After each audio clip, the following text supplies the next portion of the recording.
स्वागत है आपका इंग्लिश लिटरेचर कासल चैनल पे। आज हम लिटरेरी पीरियड्स के बारे में बात करेंगे। इनको टाइमलाइन में डिवाइड किया गया है, आपको बहुत अच्छी तरह समझने में आसानी होगी, क्योंकि जब तक हम जान नहीं पाएंगे हिस्ट्री के बारे में तब तक हम लिटरेचर के बारे में कभी नहीं समझ सकते। ये स्टार्ट होती है 450 से 1066 तक, जब से सिविलाइजेशन आई। इस पीरियड को हम एंग्लो सैक्सन पीरियड कहते हैं, क्योंकि ये इस लिटरेचर की बात करती है जब इंग्लैंड का इन्वेजन हुआ था। इंग्लैंड के ऊपर इन्वेजन हुआ था जर्मन ट्राइब का, जिस समय राजा थे विलियम द कॉन्करर। इसको द ग्रेट क्वेस्ट कहा जाता है।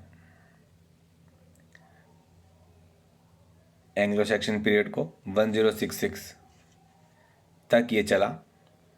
1066 के बाद ही जर्मन इन्वेजन खत्म के साथ साथ द नॉर्मन कॉन्क्वेस्ट चालू हुआ और जर्मनी का ख़ास इन्फ्लुएंस रहा, और उसी ने ही मॉडर्न इंग्लिश को जन्म दिया, जिसको हम मिडिल इंग्लिश पीरियड कहते हैं उस समय का। वहाँ से इंग्लिश की नींव पड़ी। इसके आगे की पोर्शन में second half of the 14th century कह सकते हैं, जिसमें रिवाइवल हुआ लिटरेचर का। और आते हैं फादर ऑफ इंग्लिश लिटरेचर चौसर, जिन उनकी सबसे मशहूर वर्क कैंटरबरी टेल्स लिखी गई। टॉमस मैलोरी की मोर्टल द आर्थर भी लिखी गई। ये ख़त्म हुआ था 1500 में। तो 1500 से 1660 तक रहा पुनर्जागरण।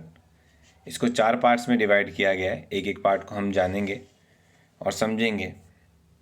पहला आता है एलिजाबेथन एज, क्योंकि एलिजाबेथ फर्स्ट थी। ये हम पहले ही समझ चुके हैं कि एलिजाबेथ फर्स्ट ट्यूडर डायनेस्टी की थी, जिन्होंने रिवाइव किया था लिटरेचर को अपने पीरियड में।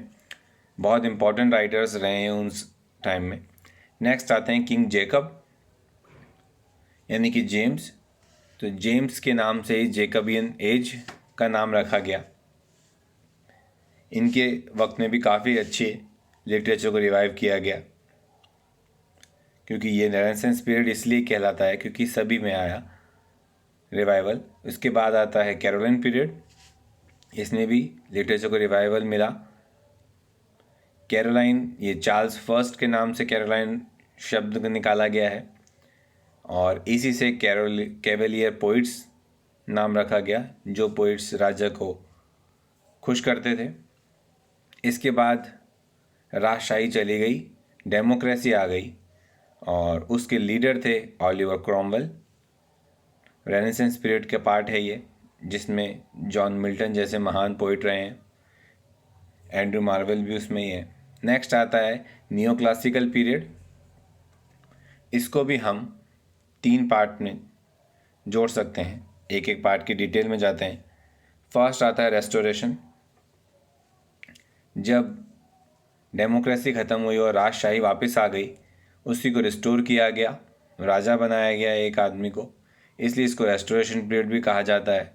जॉन मिल्टन इसके भी पार्ट रहे हैं। फिर नियो क्लासिकल एज का नेक्स्ट आता है Anglo Augustan period. King August इसके अंदर आए, इन्होंने भी लिटरेचर को अलग पैमाने दिए। और फिर आता है एज ऑफ सेंसिबिलिटी। इसके अंदर इसको ऑल्सो एज ऑफ जॉनसन भी कहते हैं, जिनके अंदर जो है वर्क्स लिखे गए, नॉवल को नया रिवाइवल मिला। नेक्स्ट पीरियड आता है रोमांटिक पीरियड। टाइमलाइन इसमें दे रखी है। यहाँ पे फीलिंग्स को खास इमोशन मिला, आम लोगों से जुड़ी हुई कविताएं लिखी गई। गॉथिक लिटरेचर को नया रिवाइवल मिला। यहाँ पे सुपरनेचुरल की भी जगह थी। फिर जब फैक्ट्रीज का बनना चालू हुआ, तब यहाँ पे आया विक्टोरियन पीरियड। इसको भी 2 भागों में बांटा गया है, प्री रेफलाइट्स और एस्थेटिसिज्म। इसको हम आगे डिटेल में देखते हैं। प्री रेफलाइट्स ने पेंटिंग को इससे जोड़ा लिटरेचर से, जिसमें ये सब आते हैं। प्री रेफलाइट्स के ऊपर हम एक पहले ही वीडियो बना चुके हैं, जो आप देख सकते हैं। इनकी रिवाइवल को देखा गया। और फिर आता है एस्थेटिसिज्म, जो कि कला को सबसे ऊपर मानता है, शिक्षा को नहीं। ये सब उसी के पार्ट हैं और सबसे प्रमुख इससे जुड़े हुए थे ऑस्कर वाइल्ड। नेक्स्ट आती है एडवर्डियन पीरियड।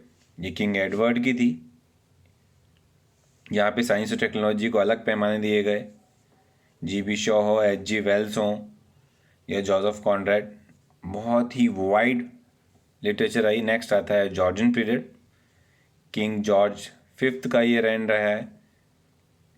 इनके राज में पोइट्री को खास मिली। नेक्स्ट आता है मॉडर्न पीरियड।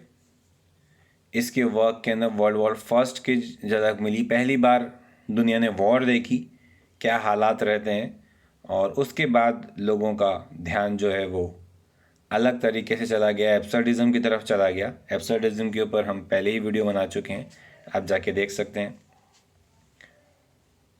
इन राइटर्स ने बताया कि ज़िंदगी में किस तरह की खुशी होती है, युद्ध कितना बेईमानी होता है। और इसी के बाद आया पोस्ट मॉडर्न पीरियड जो कि 1945 से चालू होता है। इस समय वर्ल्ड वॉर सेकेंड भी देख ली लोगों ने, और यहाँ पे एक बहुत ही अलग तरह की स्टाइल मिली लिटरेरी जॉनर्स की, और अलग अलग अटेम्प्ट देखने को मिले।